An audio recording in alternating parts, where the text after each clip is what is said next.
তো 5 তারিখের পরে বিএনপি খারাপ হয়ে গেল হঠাৎ আপনার কাছে? আপনার ভালো যায় নাই যে এই আপনি যদি বিএনপির সাথে দ্বন্দ্ব করেন তাহলে ইন্ডিয়া আবার এখানে ঢুকবে। আচ্ছা, আপনি বললেন যে আপনি কি সবাই মাফ করে দিয়েছেন আওয়ামী লীগকে। আচ্ছা, সমস্যা কি?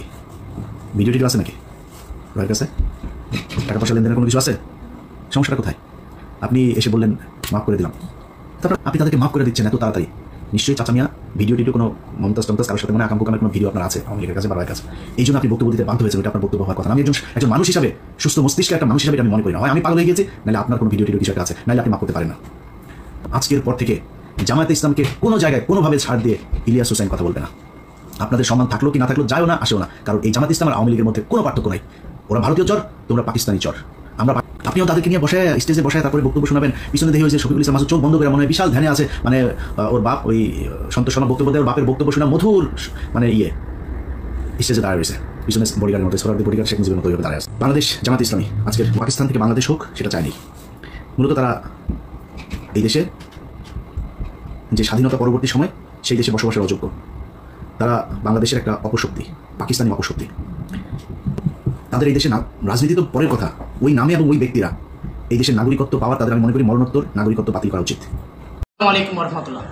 দর্শক, সাংবাদিক ইলিয়াস হোসেন জামাত ইসলাম নিয়ে কিছু বাজে মন্তব্য করেছে। জামাতের নেতৃবৃন্দ, বিশেষ করে আমিরে জামাত ডক্টর শফিকুর রহমান এবং ডক্টর শফিকুল ইসলাম মাসুদ ভাইকে নিয়েও কিছু বাজে মন্তব্য করেছে।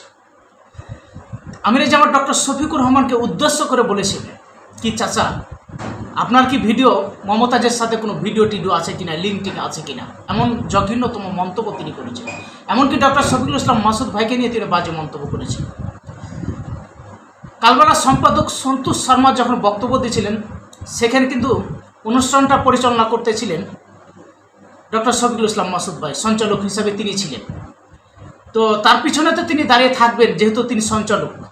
তো সে অবস্থায় দাঁড়িয়ে আছে, তার জন্য এই ইলিয়াস হোসেন বলেছে যে তা চোখ বন্ধ করে এই মাসুদ সাহেব ধ্যান অবস্থায় আছে, তার বাবা বক্তব্য দিচ্ছে আর তিনি শুনছেন, এরকম মন্তব্য করেছে। আজকের যে বক্তব্য সাংবাদিক ইলিয়াস হোসেনের, এই বক্তব্যগুলো আসলে তার রাগ থেকে। দেখেন, সাংবাদিক ইলিয়াস হোসেন বক্তব্য দিয়েছে, বক্তব্য জামাত ইসলামের বিরুদ্ধে তিনি বক্তব্য দিয়েছে, আবার জামাত ইসলামকে তিনি ভোট দিতে চেয়েছেন। এমনকি 1971 সালে মানে জামাত ইসলামকে পাকিস্তানের দালাল বলছে, আবার 71-এ জামাতের ভূমিকা সঠিক ছিল সেটাও তিনি বলছেন। তার মানে তার বক্তব্যটা যে কত, তার নিজের বক্তব্যটাই নিজের সাংঘর্ষিক। তার মানে তিনি রাগান্বিত অবস্থায়, মানে এই সুস্থ মস্তিষ্কে তিনি এই ভিডিওটা তৈরি করেননি।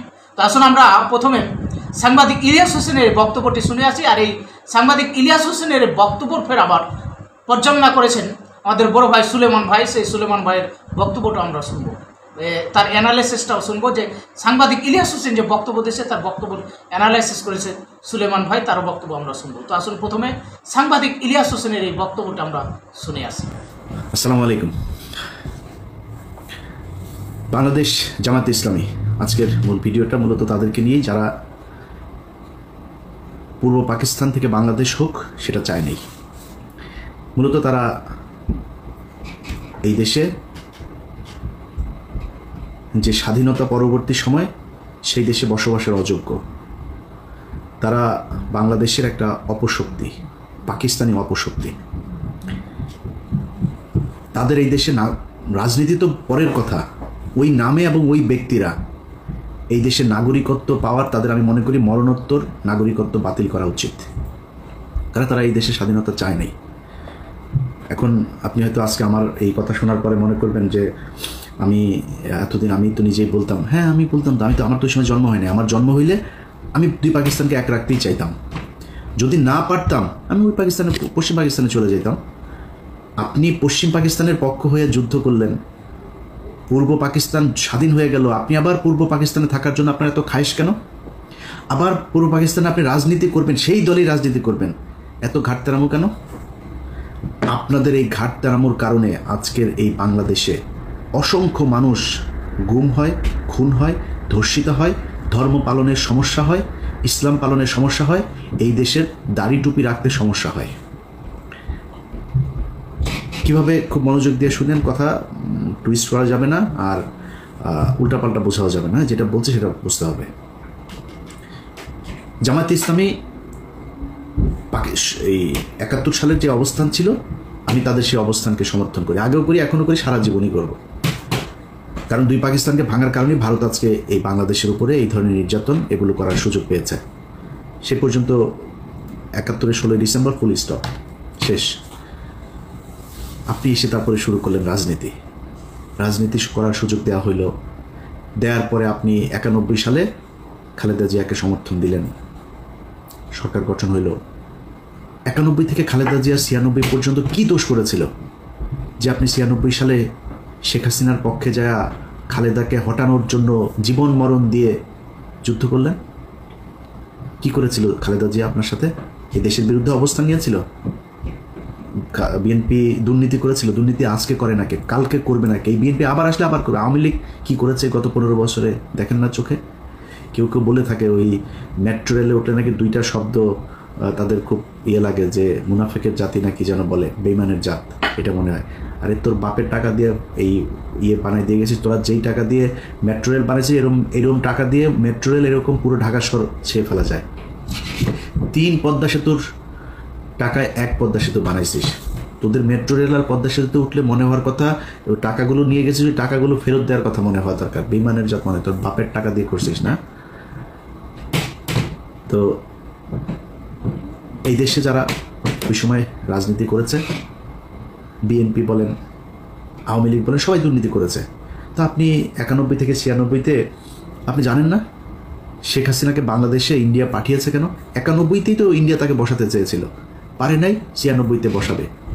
আপনার একটু দূরদর্শিতা নিচে চুল গজায় নেয় আপনার, যে আপনি বুঝেন না যে হাসিনাকে দিয়ে তারপরে এই দেশটাকে ভারত নিয়ন্ত্রণ করবে। হাসিনার পক্ষ যায় করলেন, ২ দিন পরে আবার ভাতার পাল্টাইলেন, ওই ভাতার আর ভাল লাগে না, ভাতার পাল্টায় আবার ফের খালেদা জিয়ার কাছে আসলেন, এসে তারপরে পায়েটায় ধইরা তারপরে জোট করলেন, করে আবার ক্ষমতায় বসলেন। ক্ষমতায় বসার পরে এরপরে দেশ চালাইলেন।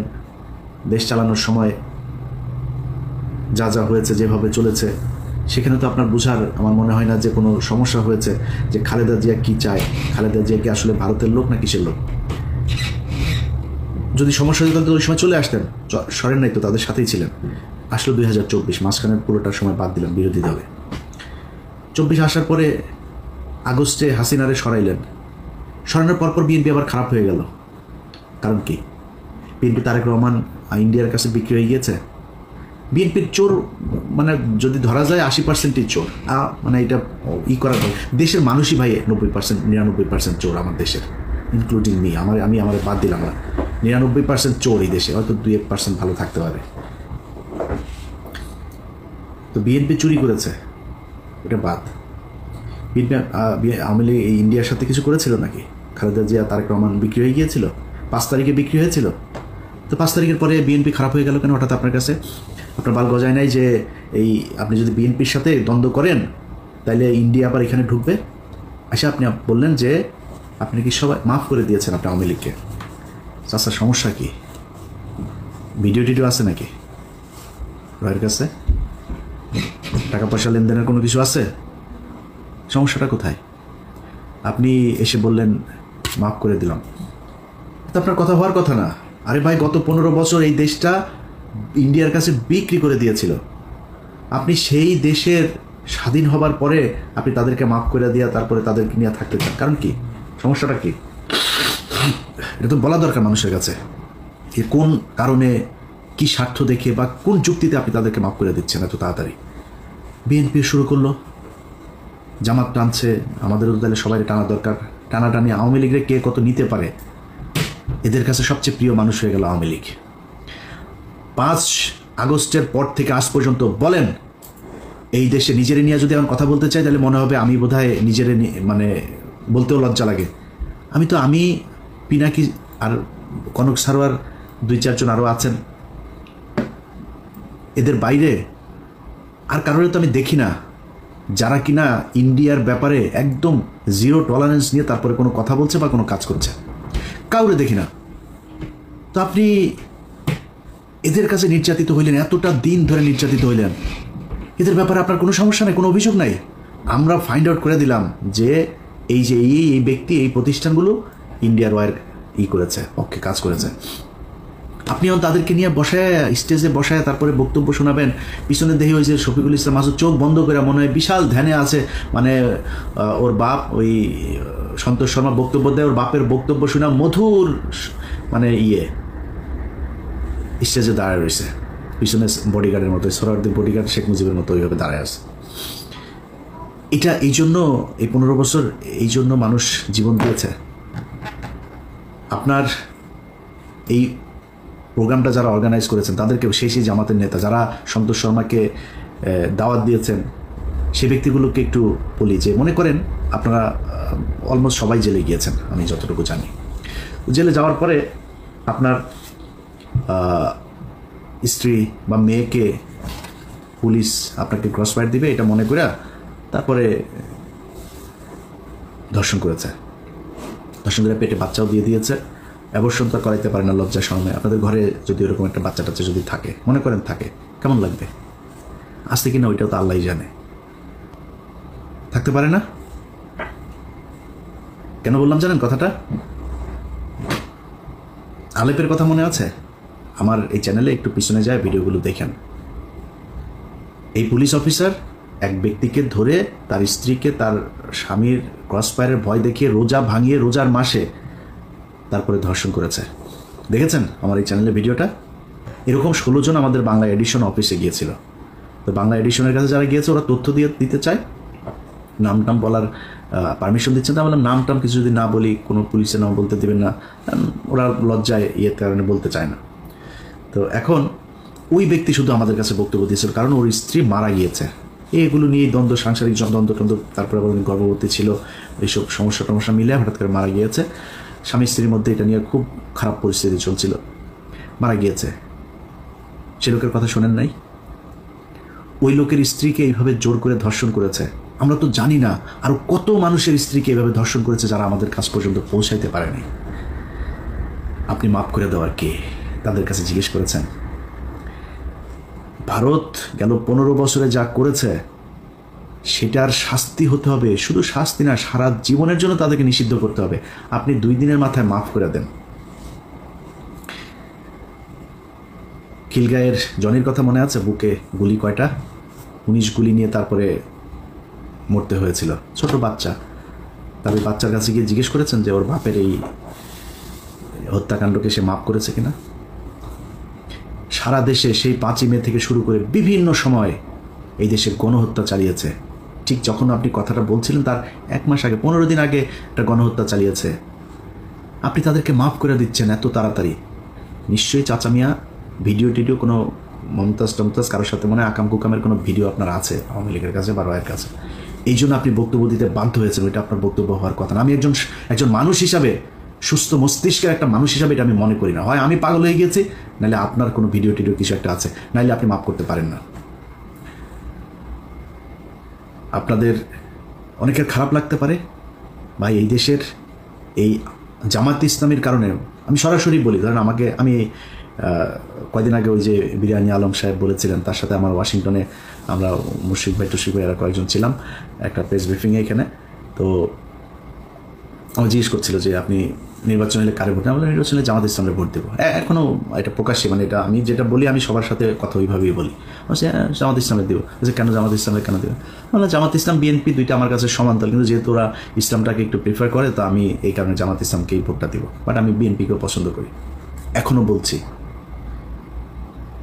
এই এক কারণে জামাত ইসলামের প্রতি মানুষের যে দুর্বলতা, এইটার কারণে বিএনপির চাইতে আপনারা অনেকেই হয়তো জামাত ইসলামের আমার তো মানুষ জামাত ইসলামী মনে করে, তো কালকে হয়তো মনে করছে আরে ইলিয়াস কি সমস্যা, কি ইলিয়াস তো জামাত তো করেনি, তাহলে আসলে করে কোন দল? এখন আমি জামাত করি না, কিন্তু বিএনপির লোকজন কিন্তু আমার জামাত বানায়। এই যে জামাত বলা হয় এটার কারণ কি জানেন? এটার কারণ হচ্ছে ওই যে ধর্মীয় কথাবার্তা বলি। যখন অফিসে জব করতাম টিভিতে রোজা রাখতাম, রোজা রাখাই তো আবার মাঝে মধ্যে ধরেন শুক্রবারে নামাজ পড়ার জন্য সময় চাইতাম অফিসে। এই তো জঙ্গি, তো মানে শিবিরের লোক। আবার ওই হরতালের সময় শিবিরের ওই ফুটেজ যেগুলো আমি তাড়াতাড়ি পাইতাম আর কি, আমার কাছে তথ্য আমি সোর্স মেনটেন করতাম। মানে ওর সাথে ও এত ফুটেজ পাই কেমনে, কোথায় ভাঙচুর হয় এটাও জানে কেমনে। এইটাও আর একটা কারণ। আমি একা না, আপনি বিএনপির সাথে বলবেন যে আমি বিএনপি করি বলে এই বা মানে বিএনপির কিছু দেখি না এটা বলে আপনি পার পাবেন, পাওয়ার সুযোগ নাই। কারণ বিএনপির সাথে আপনার অনেকগুলো জায়গায় পার্থক্য আছে, যেই পার্থক্যটা আপনাকে মেনটেন করতে হবে। যে পার্থক্যগুলো কি? আবরার ফাহাদ বলেছিল সে শিবির করে, আবরার ফাহাদকে হত্যা করা হয়েছে শিবির সন্দেহে, জানেন না? আমি বেতন পেয়েছি, 23,000 টাকা বেতন পাই মাত্র তখন। বেতনের পুরো টাকাটা নিয়ে তারপরে যে কোনো জামাত ইসলামের কোনো একটা জায়গায় দিয়ে এসছি। এটা একটা রসিদ ছিল, সেই রসিদটা আমার ডয়ারে ছিল, 23,000 টাকার একটা রসিদ। 23,800 টাকা বেতন পাইতাম তখন, 800 রেখে দিয়েছিলাম, 23,000 টাকার রসিদটা দিয়েছিলাম। তো আমি যেহেতু ঢাকা শহরে আমার যেহেতু মানে নিজের বাবার বাড়িটাই আছে, আমার যেহেতু মানে ভাড়া দিতে হয় না, আমি অফিসে অন্যদের চাইতে একটু রিল্যাক্স থাকতাম, কোনো বাজার টাজার কোনো কিছু আমার কোনো ঝামেলা ছিল না। তো আমি ওই টাকাটা দিয়েছিলাম। তো আমি ইটিভি থেকে যখন এই চেয়ারম্যান যখন জেলখানায় গেল, তখন আমার ড্রয়ার তো আমি কোনো জিনিসপত্র কিছু নিয়ে আসার সুযোগ পাইনি, আমি আর অফিসে যাইনি, আমার ওইখানেই খুঁজে এগুলো পেয়েছিল। ওই রসিদটা নিয়ে ডিবির মনিরের কাছে দিয়ে এসেছিল আমাদের 21 টেলিভিশনের অখিল পোদ্দার। আমার অনেক ঝামেলা হয়েছে ভাই, শুধুমাত্র এই জামাতের পক্ষে কথা বলা কিংবা জামাতের মতো করে কথা বলার কারণে। এই দায় আপনাদেরকে নিতে হবে। আবরার ফাহাদ মারা গিয়েছে, এই দায় আপনাকে নিতে হবে। আপনি ইসলাম নিয়ে রাজনীতি করেন, এই জন্য আপনার নামে যাদেরকে ফজরের নামাজ পড়তে যাওয়ার কারণে জঙ্গি বানিয়ে শিবির ট্যাগ দিয়ে তারপরে ফাঁসি দেওয়া হয়েছে, ক্রসফায়ার দেওয়া হয়েছে, যাদের স্ত্রীদেরকে ধর্ষণ করা হয়েছে, এর সব দায় জামাত ইসলামকে নিতে হবে। এই জন্য আপনার দায় অনেক বেশি বিএনপির চাইতে। বিএনপি তো ভাই খালি খালেদা জিয়া, তারেক রহমান, জিয়া পরিবার বাদ দিলে বিএনপির 90% মানুষের সাথে আওয়ামী লীগের কোনো পার্থক্য নাই।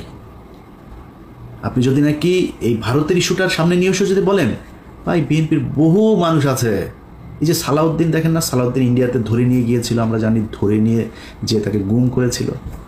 ওই গুম হয় নাই, ওই বাংলাদেশের মানুষের গুম করছিল। ইন্ডিয়াতে বসে আসে আমাদের সাথে ফোনে কথা বলে, আমার সাথে অনেকবার কথা হয়েছে, ইন্ডিয়াতে বসে থেকে কথা বলে আমার সাথে, অনেক ইনস্ট্রাকশন দিত, ভাই এরকম করো, এরকম এই সেই। আমি খুব অবাক হইতাম যে ইন্ডিয়াতে বসে সে কথা বলে, তারে কিছু বলে না। তখন কিন্তু আমরা এটা নিয়ে আলোচনা করতাম যে সমস্যা, এরা আসলে ইন্ডিয়া নিয়ে গিয়েছে ভাব ধরানোর জন্য, সে আসলে রয়েরই লোক, ওইখানে নিয়ে তাকে ট্রেন আপ করা হচ্ছে বিএনপিকে, যাতে সে দেশে গিয়ে তারপরে সার্ভিসটা দিতে পারে। সেই সার্ভিস এখন এসালাম টেসালাম এদের সবাইকে বাঁচায় সালাউদ্দিন সাহেব দিচ্ছেন। তো বিএনপিরে যদি আপনি তারেক রহমান, খালেদা অর্থাৎ জিয়া পরিবারের বাদ দেন, আমি জানি না ভাই কয়জন খুঁজে পাবেন সেখানে ইন্ডিয়ান লোক। মির্জা ফখরুল এই দলের দ্বিতীয় পার্সন, তার মতো লোক ভারতীয় এজেন্ট। এরপরে আর কে কোথায় আছে আমরা জানি না, এটা নিয়ে আজকে কথা বলছি না, যেহেতু আজকে ওইটা বাদ। তো মানুষের প্রত্যাশা জামাত ইসলামের উপরে অনেক বেশি, বিশেষ করে ভারতের ক্ষেত্রে। কারণ ভারতের সাথে আপনারা 71-এ হেরেছেন, এই গত কয়েক বছর আপনাদের কয়েকজনকে হত্যা করা হয়েছে, 15 বছর আপনাদের যেসব শিবিরের ছেলেপেলে আছে, জামাতের লোকজন আছে, তাদেরকে প্রচণ্ড কষ্ট নির্যাতন সহ্য করতে হয়েছে। এই কষ্ট আপনাদের উপরের এই তাহের ঠাকুরের মতো, এই তাহের মিয়ার মতো এরকম 2-4 জন রয়ের এজেন্টকে নিয়ে আপনি এই পুরো দেশের সব মানুষকে বিপদে ফেলতে পারেন না। জামাত ইসলামকে নিয়ে অনেক কিছু বলার মতো সুযোগ ছিল, কিচ্ছু বলি নাই। আপনি জানেন এটিএম আজহার এখনো পর্যন্ত জেলখানায় আছে। বাংলাদেশের মানুষকে বিষয়টা বলি, কেন আছে জেলে জানেন? জেলে আছে জামাত ইসলামের কয়েকজন নেতার কারণে। তারা ইচ্ছা করে তাকে জেলখানায় রেখেছে, তারা চায় না সে ছাড়া পাক। 5 তারিখের পর থেকে এখনো পর্যন্ত জামাত ইসলামের অনেক নেতার বাড়িতে আওয়ামী লীগের লোকজনকে লুকিয়ে রাখা হয়েছে। শিবিরের ছেলে পেলে যায় কিছু কিছু জায়গা থেকে তুলে জোর করে তারপর জামাতের সাথে যুদ্ধ করে তাদেরকে বের করেছে। জামাত ইসলামের সাথে শিবিরের একদম খুব স্পষ্ট কিছু দ্বন্দ্ব, তারা সেই বিষয়গুলো বাইরে আসতে দেয় নাই, কিন্তু সেই দ্বন্দ্বগুলো এখন প্রকাশ পাচ্ছে। জামাত ইসলাম, ইসলামী ছাত্র শিবির থেকে শুরু করে যারা এই দলের সমর্থক কর্মী, যারা যেখানে আছেন, আপনারা যদি মনে করেন ভাই সন্তোষ শর্মার মতো লোককে এরকম একটা জায়গা দিয়ে জামায়াতে ইসলাম ভালো কাজ করেছে এবং আপনারা সেটাকে সমর্থন দেবেন, আমার কোনো সমস্যা নাই। কিন্তু আজকের পর থেকে জামায়াতে ইসলামকে কোনো জায়গায় কোনোভাবে ছাড় দিয়ে ইলিয়াস হোসেন কথা বলবে না। আপনাদের সম্মান থাকলো কি না থাকলো যায়ও না, আসেও না। কারণ এই জামায়াতে ইসলাম আর আওয়ামী লীগের মধ্যে কোনো পার্থক্য নাই। ওরা ভারতীয় চর, তোমরা পাকিস্তানি চর। আমরা পাকিস্তানের সাথে প্রচণ্ড ভালো সম্পর্ক রাখতে চাই, কিন্তু তুমি পাকিস্তানের হয়ে এই দেশের বিরুদ্ধে, মানুষের বিরুদ্ধে যুদ্ধ করে তারপরে এই দেশে এসে রাজনীতি করবা, রাজনীতি করতে এসে যখন যার দিকে মনে চায় তার পক্ষ হয়ে কাজ করবা, আর তোমারে আমরা কোলে তুলা নাচবো, এটা মনে করার কোনো কারণ নাই। এই কারণেই আজকের ভিডিওতে সবশেষ যেটা বলতে চাই, তোমাদের এই গত 15 বছরে তোমার দলের ভেতরে যত মানুষজন নির্যাতন সহ্য করেছে তাদের কাছে পারমিশন নেওয়া, তারপরে সন্তোষ শর্মাকে কালকে স্টেজে উঠিয়েছিল কিনা, এটার পরিষ্কার জবাব তোমাদের Facebook, website, television, press release এসবের মাধ্যমে আমরা জানতে চাই। আল্লাহ হাফেজ। জামাত ইসলামের প্রোগ্রামে বিতর্কিত সম্পাদক এবং কথিত রয়ের এজেন্ট, ভারতের দালাল সন্তোষ শর্মার উপস্থিতির ঘটনা নিয়ে বা তাকে দাওয়াত দেওয়ার ঘটনা নিয়ে সাংবাদিক ইলিয়াস এতদিন ফেসবুকে লেখালেখি করে আসছিলেন। এটা নিয়ে তুমুল প্রতিক্রিয়া সোশ্যাল মিডিয়ায় জামাত শিবির কর্মীদের মধ্যে হয়েছিল। তো সাংবাদিক ইলিয়াস অবশেষে ভিডিও বানালেন এই বিষয়ে, তার ভিডিওর জবাব দেব। তিনি কি অভিযোগ করেছেন, তার অভিযোগ সত্য কিনা, এবং সাংবাদিক ইলিয়াস কি চান। একই সাথে ইলিয়াস পিনাকির কথা বলার ধরন, মেথোডোলজি, আকিদা, মানহাজ অলমোস্ট সেম। তারা আসলে কি চায় জামাতের, কেন জামাতের বিরুদ্ধে লেগেছে, এই বিষয়টা ক্লারিফাই করা দরকার। দর্শক, সাংবাদিক ইলিয়াস শিরোনাম দিয়েছেন ভারতীয় গোয়েন্দা সংস্থার খপ্পরে জামাত। এই শিরোনামটা ভেরি ইম্পর্টেন্ট। থাম্বনেইল 12 ভাতার এই জামাতের নতুন ভাতার ভারত। তো দর্শক, প্রথমে যেটা বলবো, ইলিয়াস কিংবা পিনাকি, স্পেশালি এখন যেহেতু সাংবাদিক ইলিয়াসের ভিডিও নিয়ে কথা বলছি, তাদের যে সমালোচনার ধরন, তাদের যে সমালোচনার স্টাইল, এগুলোকে গণতান্ত্রিক রাজনৈতিক সংগঠন হিসাবে জামাতকে সহ্য করতে হবে।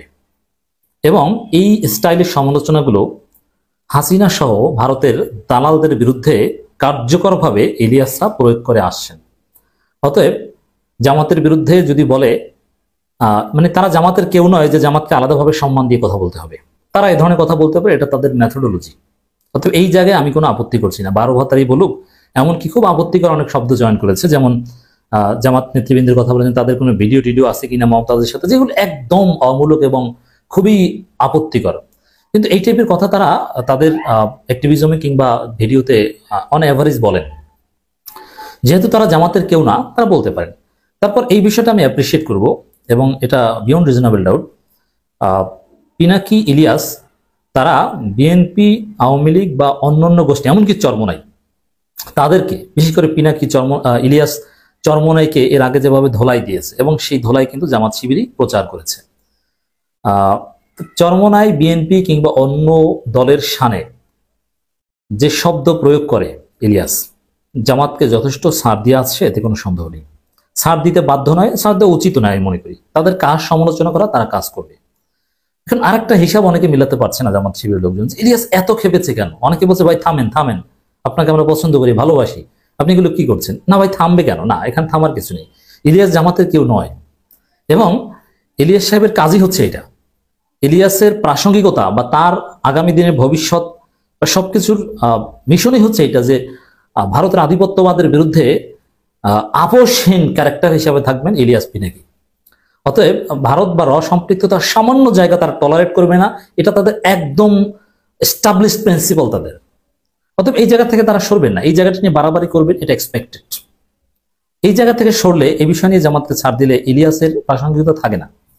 অতএব জামাতের লোকজন ইলিয়াসকে জামাতের শিবিরের সাবেক সাথী হিসাবে তো দেখবেন না। কেন দেখবেন? তিনি তো কখনো শিবির করেন নাই। ইলিয়াস ভাইকে ইলিয়াস হিসাবে দেখবেন, এটা একটা বিষয়। এরপরে আসল মূল আলোচনায়, ইলিয়াস সাহেব এই ভিডিওতে সামগ্রিকভাবে ইলিয়াসের কন্টেন্ট বলতে যা বোঝায় এরকম কোনো উপাদান ছিল না। যেমন ইলিয়াসের প্রাসঙ্গিকতা কি? সাপোজ আমার আলোচনা মানে কি? সোলাইমান অ্যানালাইসিসের আলোচনা মানে আমি এই কথা বলি, বক বক করি, এগুলোই তো। আমি তো আর কোনো এই পিনাকি কিংবা ইলিয়াসের মতো বিভিন্ন তথ্য উপত্য কালেক্ট করে গোপন তথ্য এগুলো প্রেজেন্টেশন আকারে স্লাইড শোর মাধ্যমে দেখাই না। আমি জাস্ট কথা বলি, এইটি আপনারা শুনেন। আর ইলিয়াসের আপনারা কি পছন্দ করেন, বা ইলিয়াসের সুপ্রিমেসিটা কোন জায়গায়? ইলিয়াসের সুপ্রিমেসি হচ্ছে অনেক গোপন তথ্য ফাঁস করা, ইনভেস্টিগেটিভ জার্নালিজম, কোথায় কি করেছেন, কে কি কোথায় কি করেছে, এগুলো সামনে তুলে আনা, প্রমাণ দেয়া, ফাঁস করা, এই জায়গাটা হচ্ছে ইলিয়াসের সুপ্রিমেসি। এবং স্লাইড শো আকারে ভিডিওতে উপস্থাপন করা, ব্যাকগ্রাউন্ড দিয়ে কথা বলা এবং বিভিন্ন তথ্যপত্র দেখানো। তা আমার মতো কথা বলা, এটা ইলিয়াসের সুপ্রিমেসি না, বা মানুষ এ কারণে ইলিয়াসকে পছন্দ করে না। ইলিয়াসকে পছন্দ করে তার ইনভেস্টিগেটিভ জার্নালিজম, গোপন তথ্য ফাঁস করা, এগুলোর কারণে, সত্য উদ্ঘাটন করার কারণে। জামাতের এই বিষয়টা নিয়ে ইলিয়াস যে ভিডিও বানিয়েছেন, এখানে ইলিয়াসের যে স্বভাবসুলভ বা তার যে সুপ্রিমেসির জায়গা, ওই উপাদানগুলো এখানে নেই। যেমন অনেক অভিযোগ এখানে তিনি পারতেন, এখানে আমি যেরকম কথা বলি এরকম কথা বলেছেন, মানে এটা জামাতের বিরুদ্ধে শক্ত কোনো ভিডিও হলো না, এটা আমি বোঝাতে চেয়েছি। যেমন যদি এরকম হতো যে ইলিয়াস ভিডিও করছেন, সন্তোষ শর্মা কোথায় কিভাবে কি কি ভারতের দালালি করছেন, কিভাবে রয়ের এজেন্ট, তার 10-15টা প্রমাণ, গোপন কিছু ভিডিও ইলিয়াস উপস্থাপন করেছেন। এরপরে জামাতের লোকজন কিভাবে ভারতের খপ্পরে পড়েছে, কিভাবে কার সাথে ভারতের যোগাযোগ, এগুলোর দুই একটা গোপন ভিডিও টিডিও বা কিছু গোপন তথ্য, স্ক্রিনশট বা এগুলো অডিও ফাঁস, এগুলো আনতেন। এটা নিয়ে তোলপাড় তৈরি হতো। ইলিয়াসের সুপ্রিমেসি কিন্তু ওই জায়গা, কিন্তু ইলিয়াস সাহেব যেভাবে আমাদের মতো কথা বলেছেন, এই জায়গায় এই ভিডিওটা, এই সন্তোষ শর্মা ইস্যুতে জামাতের বিরুদ্ধে কোনো স্ট্রং ভিডিও হলো না, কোনো মারাত্মক সমালোচনা হলো না। এটা অত্যন্ত দুর্বল প্রকৃতির একটা ভিডিও হিসেবে আমি দেখতে চাই। এরপর আসেন, ইলিয়াস সাহেব যে ন্যারেটিভ এখানে নির্মাণ করেছেন, প্রথমে স্টার্টিংটা দেখেন, বিগিনিংটা দেখেন। 1971 নিয়ে শুরু করেছে, মানে এক কথায় যদি বলি, মানে ইলিয়াস ভাই দেখাতে চেয়েছেন যে জামাত ইসলামী 1971 সালে অখণ্ড পাকিস্তানের পক্ষে ছিল, এই বাংলাদেশের স্বাধীনতার বা বাংলাদেশ ভাগ হওয়ার এটা বিরোধিতা করেছিল। তো এইটা সঠিক ছিল, এইটাই নানানভাবে উপস্থাপন করেছেন। এই মুক্তিযুদ্ধের বিরোধিতা করাটাই সঠিক ছিল, এবং ওই অবস্থানের উপরেই জামাত অনড় থাকা উচিত ছিল, কারণ মুক্তিযুদ্ধের বিরোধিতা করা হয়েছিল এটা ভারতের আধিপত্যবাদের বিরুদ্ধে সংগ্রামের অংশ হিসাবে, আর ভারত দেশ স্বাধীন করে এই করেছে সেই করেছে ইত্যাদি ইত্যাদি, এই যে যত নির্যাতন ইত্যাদি সব ভারত করেছে, এবং সে 71 সাল থেকে এটা শুরু হয়েছে। অর্থাৎ জামাত 71-এর পজিশনে ঠিক ছিল। 71-এর পজিশনে জামাত এই ন্যারেটিভ দিয়ে কিন্তু স্টার্ট করেছেন ইলিয়াস সাহেব। কিন্তু দেখেন, এটা বাংলাদেশের রাজনীতির ক্ষেত্রে একটা অসম্ভব বিষয়, একটা ইউটোপিয়ান কনসেপ্ট। মানে ইলিয়াসের কাল্পনিক জামাত ইসলামী হচ্ছে যে এখনো তারা পাকিস্তানপন্থী থাকবে, তারা বাংলাদেশের স্বাধীনতার বিরোধিতা করে, ভারত বিরোধিতার অংশ হিসাবে 71-এ বাংলাদেশের স্বাধীনতার বিরোধিতা করে বাংলাদেশে রাজনীতি করতে পারলে করবে, নইলে করবে না। দেখেন এই যে স্ট্যান্সটা ন্যারেটিভ ইলিয়াসের এই ভিডিওর শুরুতে যেটা উপস্থাপন করেছেন, এটা ব্যক্তি ইলিয়াস যুক্তরাষ্ট্র থেকে এই আকিদা নিয়ে অ্যাক্টিভিজম করতে পারেন, কিন্তু বাংলাদেশে যদি কেউ রাজনীতি করতে চায়, বাংলাদেশের স্বাধীনতাকে মেনে নিয়ে রাজনীতি করতে হবে, এটা একদম এস্টাবলিশ প্রিন্সিপাল। এখান থেকে এই জায়গায় পিছু হটার বা এই জায়গায় কম্প্রোমাইজ করার কোনো সুযোগ নেই। এটা অসম্ভব, বাংলাদেশের মানুষ কেউই গ্রহণ করবে না, অথবা সম্ভবই না। বাংলাদেশে রাজনীতি করতে হলে আপনাকে বাংলাদেশপন্থী হয়ে রাজনীতি করতে হবে, এবং 1971 সালের অবস্থানকে ভুল মনে করে রাজনীতি করতে হবে। এবং জামাত কিন্তু 71 সালে স্বাধীনতা বিরোধিতাকে ভুল মনে করে, এমনকি গোলাম আজম সাহেব রাজনৈতিক সিদ্ধান্ত নানান যুক্তি দিলেও ওভারঅল ক্ষমাও চেয়েছেন বাইতুল মোকাররমে, ক্ষমা চাওয়া হয়ে গিয়েছে। পাকিস্তানও তো ক্ষমা চেয়েছে 3 বার। অতএব জামাতের সমালোচনা করতে যে ইলিয়াস সাহেব যে ন্যারেটিভটা নিয়ে এসেছেন 71 কেন্দ্রিক, ওটা ইউটোপিয়ান। অতএব এই জায়গাটা থেকেই ইলিয়াসের সমালোচনা জামাতের বিরুদ্ধে অত্যন্ত দুর্বল হয়ে গিয়েছে, মানে বাড়াবাড়ি রকমের হয়ে গিয়েছে। এই পয়েন্টটা বা এইভাবে না এনে যদি অন্যান্য পয়েন্ট যেগুলো বলেছেন সেগুলো ঠিক ছিল। এরপরে আমিরে জামাত ক্ষমা করে দেওয়ার যে বিষয়টা নিয়ে ইলিয়াস সাহেব অনেক কথা বলেছেন, যে এইভাবে যারা ভারতের মাধ্যমে নির্যাতিত হয়েছে মজলুম, তাদের অনুমতি না নিয়ে ক্ষমা করে দিলাম, আওয়ামী লীগ প্রেম, আওয়ামী লীগকে পুনর্বাসন করছে, নানান কথাবার্তা ইত্যাদি ইত্যাদি। এটাও আমার মনে হয় যে এটা সলভ একটা ইস্যু। আমিরে জামাত স্পষ্ট করেছেন যে না, আমরা আওয়ামী লীগকে ক্ষমা করিনি, ক্ষমা করার কোনো সুযোগ নেই, তাদের বিচার হতে হবে, তাদের রাজনীতি করার অধিকার নেই। আর ক্ষমা করার ব্যাখ্যা দিয়েছেন যে আমরা আইন নিজের হাতে তুলে নিব না, জাস্ট এইটা। এই বিষয়টা নিয়ে ইলিয়াস ভাই যেভাবে উপস্থাপন করেছেন, এটা আমার মনে হয় জামাত ইসলামের প্রতি ইনসাফ হয়নি। এরপরে সন্তোষ শর্মার যে বিষয়টা নিয়ে যেটা বলেছেন, যে সন্তোষ শর্মার মানে যে শিরোনাম দিয়েছেন যে ভারতের রয়ের খপ্পরে, প্রমাণ কি? সন্তোষ শর্মা বক্তব্য দিয়েছে। আচ্ছা, ইলিয়াস ভাইয়ের প্রতি এখনো আমাদের শ্রদ্ধা এবং আস্থা। সন্তোষ শর্মা যে আসলেই রয়ের এজেন্ট আমি ব্যক্তিগতভাবে বিশ্বাস করি কিভাবে? আমার কাছে কোনো প্রমাণ নেই, আমি বিশ্বাস করি হারুন ইজাহার বলেছে, ইলিয়াস বলেছে, পিনাকি বলেছে, কিন্তু ভাই কিছু প্রমাণ দেন যে সন্তোষ শর্মা আসলে রয়ের এজেন্ট। রয়ের এজেন্ট কি, তার বৈশিষ্ট্য কি, কিভাবে হতে হয়, কোন কোন উপাদান থাকলে, কোন কোন প্রমাণ থাকলে আমরা তাকে রয়ের এজেন্ট বলতে পারি? জামাত এটা কিভাবে বুঝবে যে রয়ের এজেন্ট? ঠিক আছে, ইলিয়াসের বক্তব্যে বুঝবে, কিন্তু ইলিয়াস তো জামাতকে কনভিন্স করবে যে এই উপাদান আছে, অতএব রয়ের এজেন্ট। এইভাবে প্রমাণ সহ যদি আজকের ভিডিওতে স্লাইড শো দেখাতে পারতেন, তাহলে জামাতকে আরো 3-4টা গালি আমরা দিতে পারতাম। কিন্তু এরকম কোন উপাদান ইলিয়াস সাহেবের ভিডিওতে আজকে নেই। জাস্ট জামাতকে এক ধরনের গালাগালি টাইপের ভিডিও ছিল, শক্ত প্রমাণ দিয়ে জামাতকে ডিমোরালাইজ করা বা আসলেই জামাত ইন্ডিয়ার খপ্পরে পড়েছে এরকম বিশ্বাসযোগ্য কোনো স্লাইড শো বা প্রেজেন্টেশন এই ভিডিওতে ছিল না। অতএব ইলিয়াস ভাইয়ের আজকের যে দীর্ঘ ভিডিও, এতে জামাত রয়ের খপ্পরে পড়েছে এটা সামান্যতম প্রমাণিত হয় না। আই রিপিট, 1% প্রমাণিত হয়নি যে জামাত রয়ের খপ্পরে পড়েছে। হ্যাঁ, জামাত ভুল করেছে, এবং পাবলিক পারসেপশন জামাতের বিরুদ্ধে এই সন্তোষ শর্মাকে দাওয়াত দেয়, এতে কোনো সন্দেহ নাই। পরিশেষে বলি যে সন্তোষ শর্মা ইস্যুতে ইলিয়াস সাহেব এবং আমাদের মধ্যে পার্থক্যটা কোন জায়গায়? পার্থক্যটা হচ্ছে, যেমন মিলের জায়গাটা বলি তাহলে পার্থক্য বুঝতে পারবেন। ইলিয়াসও মনে করেন এটা মহা ভুল সন্তোষ শর্মাকে দাওয়াত দেয়া, এবং আমিও মনে করি, আমরাও মনে করি সন্তোষ শর্মাকে জামাতের প্রোগ্রামে দাওয়াত দেওয়া মহা ভুল, কোনো সন্দেহ নেই, এ বিষয়ে কোনো ইখতিলাফ নেই। তাহলে পার্থক্যের জায়গাটা কি? ইলিয়াস সাহেব মনে করেন এই দাওয়াত দেওয়ার মাধ্যমেই জামাত ভারতের দালাল বা রয়ের খপ্পরে পড়েছে, এটা প্রমাণিত হয়েছে। আর আমাদের কথা হচ্ছে না, এই দাওয়াত দেওয়াটা এটা একটা ভুল। এরকম ভুল মানুষ কিংবা দলের চলতি পথে অনেক হয়, এবং জামাত ভবিষ্যতে তাকে আর দাওয়াত দিবে না আমি নিশ্চিত। অতএব এর মাধ্যমে ভারতের দালাল বা রয়ের এজেন্ট প্রমাণিত হয় না, বা জামাত রয়ের খপ্পরে পড়েছে এটা প্রমাণিত হয় না। তা ইলিয়াস ভাইকে বলবো যে আপনি আরো পর্ব করবেন এই বিষয়ে। আগে সন্তোষ শর্মাকে রয়ের এজেন্ট প্রমাণ করুন, জনগণ ভালোভাবে বুঝুক। তারপরে জামাত কিভাবে রয়ের খপ্পরে পড়েছে, আপনি তো অনেক ভিডিও ফাঁস করতে পারেন, অডিও ফাঁস করতে পারেন, স্ক্রিনশট ফাঁস করতে পারেন, এরকম অনেক তথ্য প্রমাণ সহ চমৎকার একটা ব্ল্যাক ব্যাকগ্রাউন্ড দিয়ে একটা আপনার স্বভাবসুলভ যে ভিডিও, ওইরকম একটা ভিডিও বানান। আমরাও জামাতকে আপনার সাথে সুর মিলিয়ে কিছু গালি দিতে পারি, যাতে আজকে যেটা হয়েছে এটা জামাতের প্রতি এক ধরনের অবিচার। আপনি শিরোনাম দিয়েছেন যে জামাত রয়ের খপ্পরে, অথচ আপনি প্রমাণ করতে পারেননি।